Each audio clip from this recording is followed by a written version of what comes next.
오늘 말씀 제목이 고통에서 평온으로입니다. 어떻게 성도님들 평안하시죠? 항상 영육간에 말씀하신 것처럼 주께서 주시는 은혜로 평안하시길 주님의 이름으로 축복합니다. 그런데 혹시 우리 중에 공고한 시간을 보내는 분이 계시다면 이 시간 허락해 주신 말씀을 통해서 평온함으로 이끄시는 주님의 은혜 또한 경험하는 시간 됐으면 좋겠습니다. 우리 인생을요 종종 바다를 항해하는 배에 비유합니다. 우리 인생에는요 보이지 않지만 성공하는 길과 실패하는 길이 존재합니다. 바다에도요 보이진 않지만 가야 할 길과 가지 말아야 할 길이 있습니다. 바다에도 길이 있는 거 아세요, 여러분? 망망대해 어디든지 그냥 배를 띄워서 가면 될 것 같은데 사실 바다에도 정해진 길이 있습니다. 무턱대고 배로 움직였다가는요 암초에 걸릴 수도 있고 얕은 물에 걸려서 큰 어려움을 겪기도 합니다. 또 바다에는요 내가 가고 싶어하는 방향과 반대로 흐르는 물길이 있어요. 그런 물길을 만나게 되면 한참을 고생해서 노를 저어보지만 눈을 들어보니 제자리일 때가 많은 것을 경험합니다. 그래서 이 배를 모는 사람은요 바닷길을 알아야 돼요. 나의 목적지가 어디인지, 내가 바라는 항구로 도착하려면 어떤 길을 타야 하는지, 또 어디로 가면 고기가 잡히는지, 어디에 암초가 있는지 알아야 합니다. 우리 인생의 이와 같습니다. 나의 목표한 바, 내 꿈, 내가 원하는 것을 위해서 어떤 길을 걸어야 하고 어떤 길을 피해야 하는지 알아야 합니다. 이 오랜 세월 이 배에서 잔뼈가 굵은 베테랑 선장들은요 바닷속을 훤히 알고 있습니다. 그들은요 언제나 바다의 난 길을 알고 있고요 항상 바른 길로 배를 운행합니다. 그래 이것처럼 우리에 있어서 이 삶을 사는 지혜, 세상을 사는 지혜가 참으로 중요합니다. 그런데 때로 이 베테랑들도요 속수무책일 때가 있습니다. 가는 길도 알고요 뱃길도 알고 목적지도 압니다. 그러나 때로 나의 지혜와 나의 경험이 아무 소용이 없는 상황을 만날 때가 있습니다. 그때는 바로 감당할 수 없는 폭풍과 파도를 만났을 때입니다. 오늘 시편 107편 23절부터 보면 배들을 바다에 띄우며 큰 물에서 일하는 사람들, 뱃사람일 수도 있고 배를 통해서 무역을 하는 큰 장사꾼일 수도 있습니다. 그들이 뜻하지 않은 광풍을 만난 상황에 대해 노래하고 있습니다. 인생에서 감당 못할 광풍을 만났을 때에 그 고통에서 벗어나 평안함으로 인도하는 방법에 대해서 노래하고 있는 시편입니다. 우리 인생에요 풍랑이 부는 이 원인들이 몇 가지가 있습니다. 세 가지로 딱 줄여보면요 첫 번째는 이겁니다. 나의 고집이나 나의 우둔함으로 스스로 풍랑 가운데로 걸어가는 경우가 있어요. 이런 말 혹시 들어보셨어요? 죄송합니다. 단에서 하기엔 조금 그런데 사람이 망하려고 하니까 망할 짓을 한다라는 얘기 들어보신 적 있으세요? 사람이 무슨 짓을 할지 모르고 하는 거예요. 꼭 뭐에 홀린 것처럼 전 재산 털어가지고 사업 벌였다가 큰 어려움 겪는 분을 제가 만난 적이 있어요. 그런가 하면 둘째로는요 악한 영의 공격으로 풍랑을 맞을 때가 있어요. 자꾸 죄에 빠져들게 하고요 죄를 즐기게 만들어서 하나님과 멀어지고 세상과의 즐거움을 따르다가 가족이고 직장이고 사람들이고 건강이고 다 잃어버리는 빈털터리 인생이 되는 경우가 있습니다. 그런데 이 시간에 우리가 함께 나눌 풍랑은요 세 번째 풍랑입니다. 하나님께서 허락하시는 풍랑이에요. 겉으로 보면 고통이지만 결국은 이 평안으로 인도하는 풍랑입니다. 25절을 제가 읽어드리겠습니다. 여호와께서 명령하신즉 광풍이 일어나 바다 물결을 일으키는도다. 우리들의 삶에 불어오는 이 하나님께서 허락하신 풍랑이에요. 우리 잘 아시는 마가복음 6장을 보면은요 주님이 물 위를 걸어오시는 이 기적이 기록되어 있습니다. 오병이어 바로 뒤에 붙어있는 기적이에요. 주님께서요 5,000명의 군중에게 물고기 2마리와 빵 5개를 가지고 이 제자들의 손을 통해서 배부르게 먹이십니다. 그리고 나서 이 성경에 보면 주님께서요 한 가지 대단히 특이한 행동을 하나 하십니다. PPT 보여줘 보실래요? 말씀 마가복음 6장 45절에 제가 읽어드릴게요. 예수께서 즉시 제자들을 재촉하사 자기가 무리를 보내는 동안에 배 타고 앞서 건너편 벳세다로 가게 하시고, 주님이 오병이어 사역을 마치시고요, 직접 군중들을 해산시키는 거예요. 원래 제자들한테 이렇게 시키잖아요. 얘들아, 이제 사역 끝났으니까 이제 다 해산시켜, 이렇게 할 수 있는데 주님이 직접 지금 이 사람들을 해산을 시키면서 무엇을 시키냐면 제자들에게 이렇게 얘기합니다. 얘들아, 배 타고 먼저 건너가 있어. 나는 기도하고 갈게 라고 하는 거예요. 그리고 주님이 뒤도 안 돌아보고 산으로 기도하러 가십니다. 예수님이 기도하고, 보통 저희가 만약에 자기 선생님이 얘들아 먼저 넘어가 있어, 그러면 이렇게 대답하잖아요.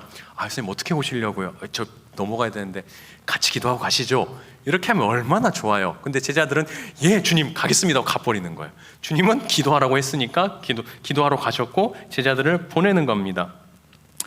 제자들은요, 주님이 말씀하신 대로 일단 벳세다라는 곳으로 배를 타고 갈릴리 호수를 통과해서 지나갑니다. 벳세다가 어디냐면요, 빌립과 안드레와 베드로의 고향입니다. 갈릴리 어부였던 이들이 살아온 삶의 터전이에요. 갈릴리 바다는요, 눈 감고도 훤히 뭐가 어디 있는 줄 알 수 있는 곳이에요. 그러니까 아마 이랬을 것 같아요. 별다른 걱정 없이, 또 순종하기 어렵지 않으니까 배를 타고 건너편으로 넘어간 것 같아요. 주님이 비록 지금 함께 하시진 않지만 그 정도는 내 힘으로 충분히 할 수 있을 것 같았습니다. 왜냐하면 나는 갈릴리에서 잔뼈가 굵은 어부니까요. 어느덧 날이 저물고요, 배는 바다 가운데 지나갑니다. 그런데 불현듯 반대쪽에서 풍랑이 불어오기 시작을 해요. 갈릴리 바다는요, 이 협곡으로 돼 있어서 가끔 회오리 같은 바람이 분대요. 특히 오늘 마가복음 6장에 나오는 이 바람은요, 배가 가는 방향과 반대편에서 오는 역풍을 의미합니다. 배를 전진하지 못하게 하는, 어려움을 겪게 하는 힘이에요. 이 바람에요, 얼마나 고생을 했는지 마가복음 6장 48절 보면 이렇게 되어 있습니다. 바람이 거스름으로 제자들이 힘겹게 노젓는 것을 보시고 밤 사경쯤 바다 위로 걸어가서 그들에게 오사 지나가려고 하시매, 이 한 절의 말씀에요, 많은 이 내용들이 들어있습니다. 바람이 거슬려서 제자들이 지금 힘겹게 노를 젓고 있어요. 노를 젓고 있는데 시간이 언제로 되어 있습니까? 밤 사경입니다. 밤 사경이면 새벽 3시에서 6시 사이예요. 아까 제자들이 언제 출발했습니까? 날이 저물매 출발을 했어요. 갈릴리 호수가 10km쯤 됩니다. 걸어가도 3시간이면 가요. 그런데 지금 물 위에서 몇 시간 있어요? 최하 7시간을 있는 거예요. 아무리 노를 저어도 앞으로 갈 수 없는 상황을 만난 겁니다. 제자들 중에 베테랑 어부 출신이 엄청 많죠. 베드로부터 해서 많습니다. 그렇게 어려움을 당하고 있어요. 그런데 이상한 것은요, 제자들이 한 일은 주님의 말씀에 순종한 것밖에는 없었습니다. 주님의 명령 따른 것밖에 없잖아요. 얘들아 먼저 가라고 했으니까 먼저 간 것밖에 없잖아요. 배를 타라고 해서 배를 탔습니다. 그것도 주님이 재촉하셨어요. 참 희한하죠. 주님이 말씀하셨는데 풍랑을 만나는 거예요. 이게 우리 그리스도인들이 자주 겪는 현실입니다. 여러분들, 말씀 순종하는데 어려움 겪는 경우 있어요. 특별히 잘못한 게 없고 나름 평범하게 신앙생활 굉장히 잘하는데 어려움이 다가올 때가 있다는 말입니다. 그때 우리 반응이 주로 어떻습니까? 제가 자주 했던 말인데요, 주님 도대체 어디 계십니까? 라는 말이에요. 살아 계시면 좀 뭔가를 좀 해주세요 라는 말이. 예수님은 과연 내가 믿고 따를 만한 분인가? 혹시 내가 주님의 말씀 뭔가 잘못 들은 게 있는가? 이렇게 의심하고 불평할 수도 있어요. 그런데 분명한 거는요, 우리 그리스도인 안에 예수님을 따라가다가도 풍랑을 만날 수 있다는 겁니다. 오병이어의 엄청난 기적과 축복을 맛보는 시간도 있었지만요, 때론 비바람과 폭풍을 맞는 시간도 있다는 겁니다. 주님이 기도하라고 산으로 올라가셔서 안 보이는 것 같은 때가 있다는 거예요. 그러나 분명 믿는 자에게 풍랑이 부는 이유는요, 주님이 안 계셔서가 아닙니다. 하나님이, 그 이유는요, 나와 함께 하시다는 것을 알게 해주기 위함이에요. 하나님이 허락해 주시는 풍랑의 목적은요, 하나님이 나와 함께 하신다라는 것을 우리가 믿음으로 고백하게 하기 위해서 우리에게 풍랑을 허락하시는 거예요. 그러니까 우리 인생에서 풍랑을 만나면 세 가지를 잘 구별해야 됩니다. 하나는 내가 일상에서 혹시 내가 지혜롭게 행동하지 못해서 그런가? 이런 거 있죠. 내가 맨날 술 먹고 맨날 담배 피우고 맨날 그 살찌는 것만 먹었는데 어느 날 갔더니 당뇨입니다 했는데 그 주님이 주시는 풍랑입니까? 아니죠. 내가 잘못된 거 먹었으니까 내 몸이 나쁜 거예요. 운동해야지요. 또 두 번째는 아까 말했듯이 악한 영의 공격 때문일 수도 있어요. 악한 영이 나를 끊임없이 죄의 길로 사로잡혀서 죄에 빠져서 그 길에 세워나지 못하게 해서 받는 풍랑이 있어요. 아니면 오늘 경우처럼 하나님이 허락하시는 고통, 다른 말로는 훈련인지를 잘 분별해야 됩니다. 이 제자들이요, 이 잠깐 사이에 이 고통을 이 7시간 넘게 물 위에서 고통을 받았던 이유가요, 마가복음 6장 52절에 기록되어 있습니다. 이렇게 되어 있어요.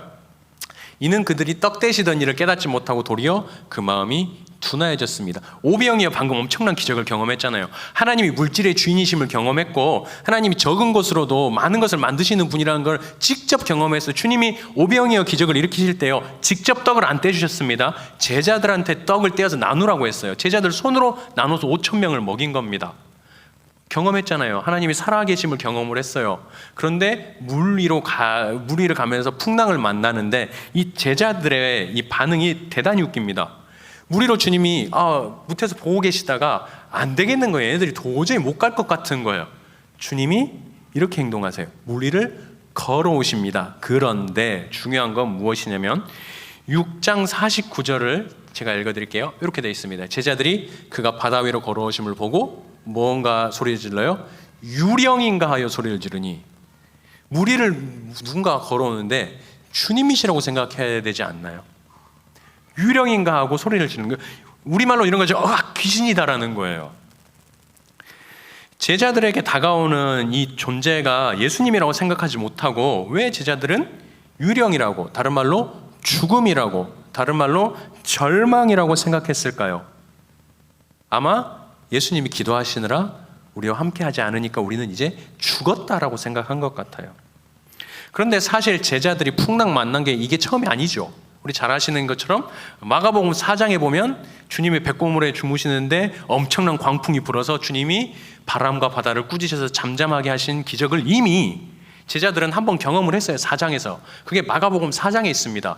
그러고 나서 6장에 와서 풍랑을 또 만나니까 이번에는 귀신이다라고 하는 거예요. 이것은요, 우리가 예수님이 풍랑 제압한 기적과 오병이의 기적을 경험을 했으면 제자들의 입장에서는 침착할 수 있어야 한다는 거죠. 그런데 제자들은 지금 주님보다 유령을 보고 있습니다. 참 아이러니하죠. 비슷한 시간대였어요. 비슷한 갈릴리 바다에서 광풍을 만난 상황입니다. 그런데 제자들은 똑같이 주님을 경험하고 주님을 찾지를 못해요. 똑같은 문제, 비슷한 것이 자주 우리의 믿음을 연약하게 만드는 것을 경험할 때가 있어요. 우리 어려움은 경험해도 적응이 잘 안 되잖아요. 그냥 힘들 때가 있어요. 눈에 보이는 게요, 나를 집어삼키려는 검은 물과 귀신일 때가 있다는 거예요. 그때 주님께서 물 위를 걸어서 제자들에게 오셔서 이렇게 말씀하십니다. 6장 50절에 이렇게 돼 있어요.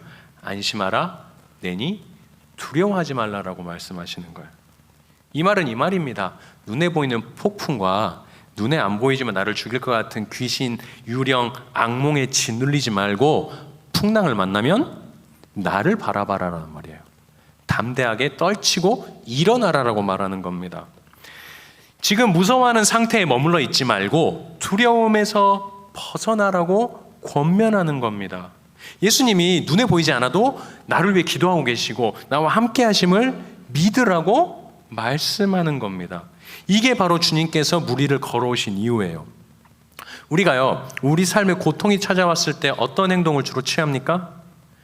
그 고통의 자리에 그대로 머물러 있는 편입니까? 이게 되게 희한한 게 뭔지 아세요? 고통을 즐기는 사람들이 있어요.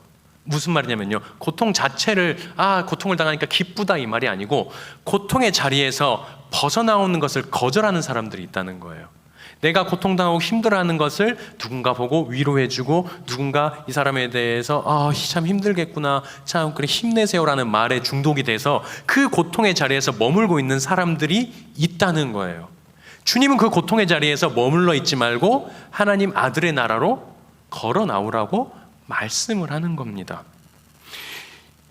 우리가 똑바로 걷고 싶어도 걸을 수 없고요, 제자들처럼 제어하고 싶어도 제어할 수 없는 상황에 빠졌을 때 내가 쌓아온 인생의 노하우와 방식, 법칙이 아무 소용이 없을 때에 우리에게 이 상황을 이겨낼 수 있는 한 가지 방법을 오늘 읽은 마가복음이 아닌 시편 본문에서 이렇게 얘기합니다. 107편 28절입니다. 이에 그들이 그들의 고통 때문에 여호와께 부르짖음에 그가 그들의 고통에서 그들을 구원하시되 라고 합니다. 우리가 고통을 당하면요, 두 종류로 딱 나눕니다. 뒤로 머물러 앉아버리는 사람하고 기도하는 사람으로는 딱 나눠져요. 내 삶에 고통이 딱 다가오면은요, 그냥 고통 가운데 머물러 있는 사람이 있는가 하면은요, 열일 제쳐두고 하나님 앞에 엎드려 주의 전으로 뛰어나오는 사람이 있다는 거예요. 그러면서 이 20절에 한 번만 다시 보여주세요. 이렇게 기록되어 있습니다. 그가 그의 말씀을 보내어 그들을 고치시고 위험한 지경에서 건지시는도다. 이 말은 이 말입니다. 기도 안 하면 하나님의 말씀을 못 받는단 말이에요. 우리가요, 어려운 상황을 이겨낼 수 있는 단 한 가지의 방법이 뭔지 아십니까? 하나님의 말씀이 우리에게 들려오는 방법 말고는 없습니다. 내가 내 힘으로 제어할 수 없는 상황 안에 딱 처해 있으면 내가 이 상황을 이겨내기 위해서는 하나님의 말씀이 필요하다는 거예요. 언젠가 누가 제게 이렇게 물어본 적이 있어요. 혹시 부모님으로부터 받은 것 중에 제일 좋은 유산이 있는 게 뭐냐고 물어봤어요. 한참 생각하다가 제가 이렇게 대답했습니다.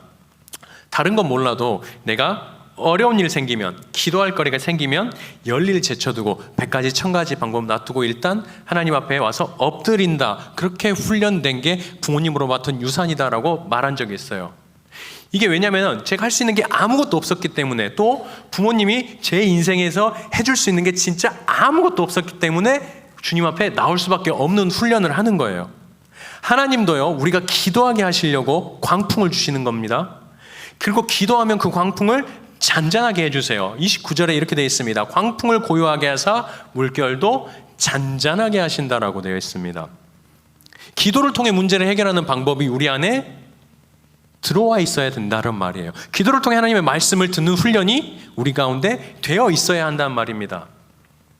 오늘 말씀하고 결이 조금 다른데요, 이 주께서 기도하는 우리에게 이 문제를 해결하시고 응답하실 때 제 삶에서 자주 쓰셨던 방법을 조금 나누려고 합니다. 이미 3주 동안 목사님이 너무 디테일하게 자세히 나눠주셔서 거기다 덧붙이는 게 아니고, 그 중에서 제가 경험한 것을, 제가 주님의 음성을 주로 듣는 방법을 좀 나누어 보려고 해요. 우리가 공경에서 기도하면은요, 하나님의 음성을 듣는 방법이 있습니다. 제가 듣는 방법이에요. 오늘 본문에 아까 읽었던 그의 말씀을 보내어 그들을 고치시고라는 부분인데요, 하나님이요, 성경을 통해 우리에게 말씀하시죠. 또 단에서 선포되는 말씀을 통해 우리에게 말씀하세요. 얼마 전에 제가 엄청 뭔가 하나 고민할 거리가 있었어요. 이걸 내가 한 걸음을 디뎌야 되나 말아야 되나, 이 문제를 향해서 내가 액션을 취해야 되나 말아야 되나라는 문제로 엄청나게 고민하는 문제가 있었습니다. 그때 목사님 설교 말씀 중에 이런 게 있었어요. 열린 문을 내게 두었나니, 기억나세요? 열린 문을 내게 두었나니라는 말씀이 있었어요. 그 말씀이 목사님 말씀이 딱 선포되는데 위에 방송실에 있다가 제 안에 레마로 확 다가오는 거예요. 열린 문을 주셨다는 거예요. 아, 그래, 내가 이 주님이 열었으니까 걸어야지라고, 그런 경험이 있다는 거예요. 단에서 선포되는 말씀이요, 우리 가운데 들어오면은 내가 고민되는 문제의 답이 바로 그 안에서 짚어지는 거예요. 그런데 여기서 머무르면 되는 게 아니에요. 레마가 다가왔으면 그거 가지고 기도하는 거예요. 하나님, 열린 문을 주셨다는데 진짜 열린 문을 주셨으면 내게, 제가 하는 방법이에요, 말씀으로, 성경 말씀으로 응답해 주세요라고 하는 거예요. 성경 말씀을, 그래서 제가 말씀드린 저번에 이렇게 주님 제게 말씀해 주십시오 하고, 평소에 성경 한 장도 안 읽다가 뭔가 고민거리가 생기면 주님 말씀해 주십시오 이렇게 점괘 뽑는 것처럼 딱 읽는 거, 이거 말고 매일 읽어 나가다 보면, 일정한 장수로 한 장이 됐든 두 장이 됐든 매일 읽어 나가다 보면 하나님이 조만간에 내게 말씀하시고 반드시 응답하신다는 거예요. 그런데 방금 말씀드린 점괘 뽑는 것처럼 어쩌다 한 장 딱 열었는데 아싸, 오늘은 시편 23편, 그렇게는 말씀 안 하세요. 하나님 절대 말씀 안 하세요. 절대는 아니죠. 어쩌다 말씀하실 수도 있죠. 그러나 일반적으로 말씀 안 하세요. 평소에, 그래서 우리가 기도하면서 말씀을 꾸준히 읽어 나가다 보면 하나님이 그 말씀을 제게 딱 주시는 거예요. 그걸로 하나님의 말씀을 캐치해야지, 그냥 이렇게 들리는 말씀 감동으로 하다 보면은요, 환경이 확 풍랑이 다가오면은요, 아씨 내가 잘못 들었나? 그때 좀 기도할 때는 좀 뭔가 평안함이 있었는데 살다 보니까 좀 틀렸나? 이런 생각이 든단 말이에요. 그렇지 않아요? 하나님의 음성을 들으면은요, 여러분 하나님의 음성이면은요, 기도를 하면 할수록 그 자리에서 평안함이 옵니다. 하나님 내가 A예요 B예요 둘 중에 하나 골라야 될 것 같아요. 하나님 어떤 길을 원하세요? 라고 생각했을 때 A가 하나님의 길이면 내가 봤을 때 B가 더 좋은 길이어도 A를 놓고 기도하면 그 길로 기도하면 할수록 내 마음에 뭐가 와요? 평안함이 와요. 내가 봤을 땐 별거 아닌 것 같아도. 그런데 B가 내가 볼 땐 이 길이 더 좀 좋은 것 같지만 하나님의 뜻이 이 길이 아니라면 기도하면 뭔가 찝찝함이 있어요. 내 안에 완벽한 평안함이 없어요. 그게 오늘 말씀의 시편 110편 3절 10절입니다.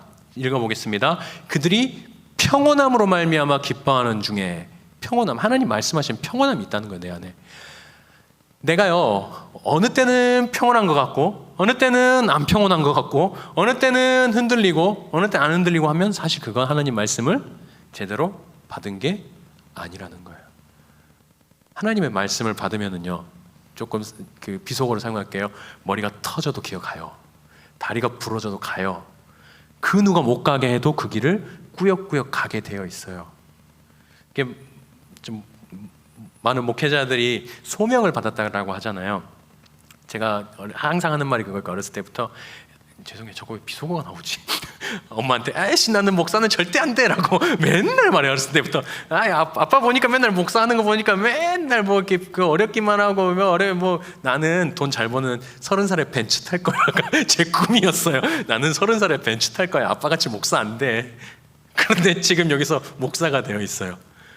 목사 안 되라고 했었는데 하나님이 제게 말씀을 주신 게 있어요. 그 말씀 하나를 딱 붙들고 가니까 내가 잘못 왔나? 내가 목회길 괜히 이거 선택했나? 라는 마음이 들 때가 있겠죠. 그때 그 말씀이 내게 확신이 되는 거예요. 주님이 그때 말씀하셨어. 성경 말씀을 안 받고 그냥 이렇게 그냥 소리로 들으면은요, 이거 내 생각인가? 이게 잘못 들었나? 이런 경우가 엄청 많다는 거예요. 하나님의 말씀은요, 기도를 통해서, 평안함을 통해서, 성경 말씀을 통해서 듣게 되어 있어요. 그래서 성경 읽어야 된다는 거예요. 성경 안 읽는데 하나님의 음성을 듣는다. 로또를 안 사는데 로또가 당첨되게 하여 주시옵소서. 똑같은 말이에요. 말이 안 돼. 하나님의 그 로또보다 더 비싼 그 로또 당첨금보다 비싼 그 말씀을 받아들이려고 하는데 성경을 안 읽는다. 말도 안 되는 거예요. 저한테 하는 얘기예요. 성도님들한테 하는 게 아니고 급격히 분위기가 얼어붙는 것 같아서 저한테 하는 얘기예요. 제가 진짜 써봤거든요. 이렇게 성경 이렇게 안 읽다가 주님 오늘은 뭔가 주님의 말씀이 분명히 필요합니다라고 해서 한 장 탁 펼쳤는데 무슨 말씀 나온 줄 아세요? 누가 누구를 낳고 누가 누구를 낳고 누가 누구를 마태복음 그거 있죠.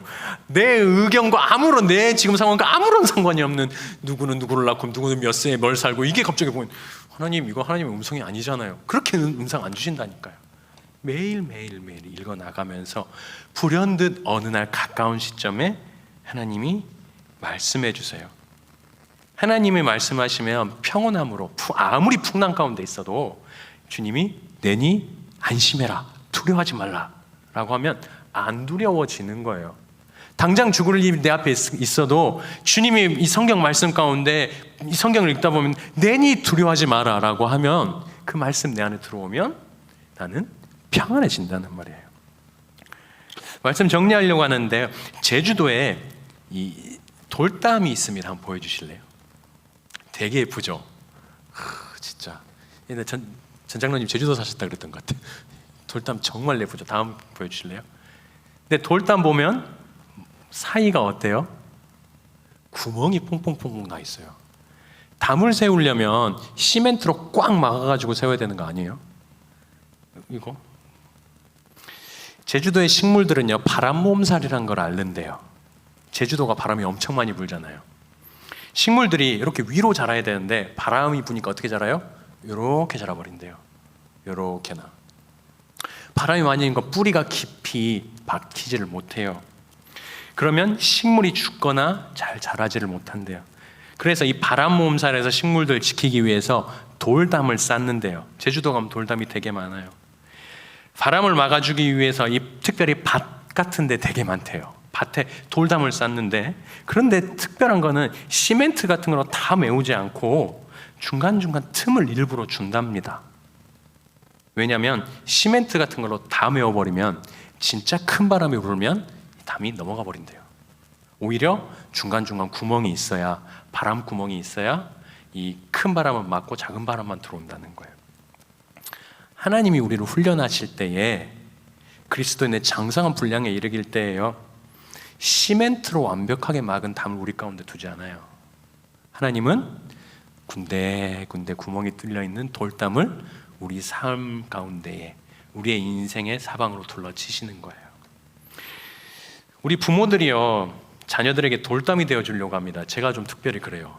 약간 제가 아이들 학교에 데려다주고 데리고 오는 이런 일이 있는 걸 저희 애들만 이해를 하지 못해요. 왜냐하면 저는 어렸을 때 그렇게 컸거든요. 막 엄마가 야, 늦었으면 택시 타고 가, 빨리 또 버스 타고 와. 근데 저희 이게 현주 사모 같은 경우는 학교를 걸어 다녔대요. 그 먼 거리를, 저하고 별로 나이 차이 안 나는데도 걸어 다니는 거예요. 그러니까 애들 그냥 지네들이 알아서 걸어 다녀, 이런 타입이고, 저는 그래도 차도 많고 위험한데 태워줘야지가 이게 제 스타일이에요. 우리는요, 바람을 많이 경험했으니까 자식들에게 바람을 완전히 다 막아주는 담이 되기를 원하죠. 그런데 그렇게 되면 이 안에 풀들이 다 죽어버린대요. 조금만 센 바람이 불면 뿌리를 내리지 못하고 넘어가 버린다는 거예요. 조금만 날이 뜨거우면 다 타버린다는 거예요. 하나님 우리를 온실 속 화초처럼 절대 훈련시키지 않는다는 거예요. 결핍이요, 무조건 나쁜 게 아닙니다.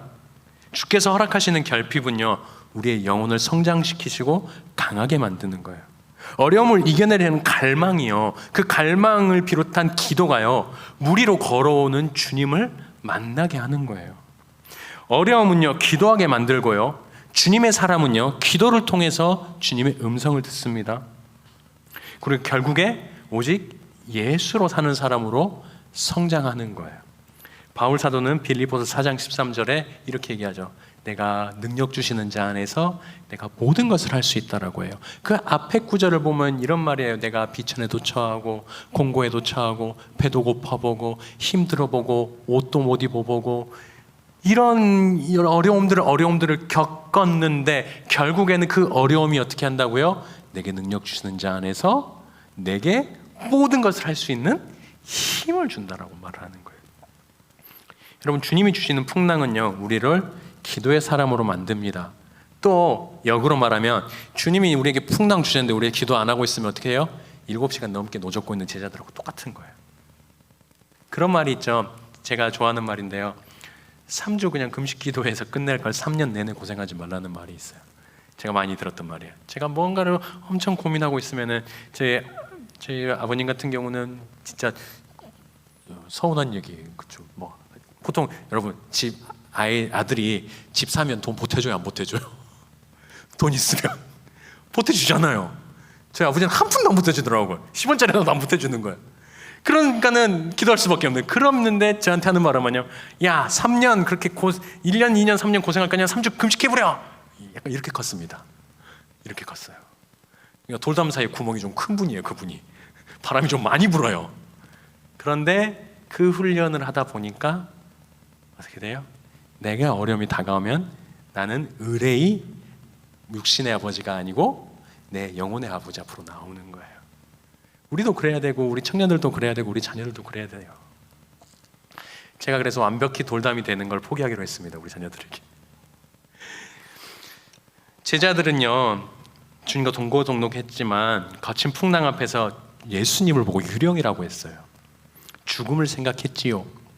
그러나 오늘 예배하는 우리 귀한 미담의 지체들께서는요, 그런 풍랑 가운데 물 위를 걸어오시는 주님을 만나고 내니 두려워 말라, 안심하라 하는 그 믿음 받아들고 하나님의 음성을 들으면서 주님의 뜻대로 주님 평온함으로 소원의 항구로 이르는 귀한 지체들 되시길 주님의 이름으로 간절히 축복합니다.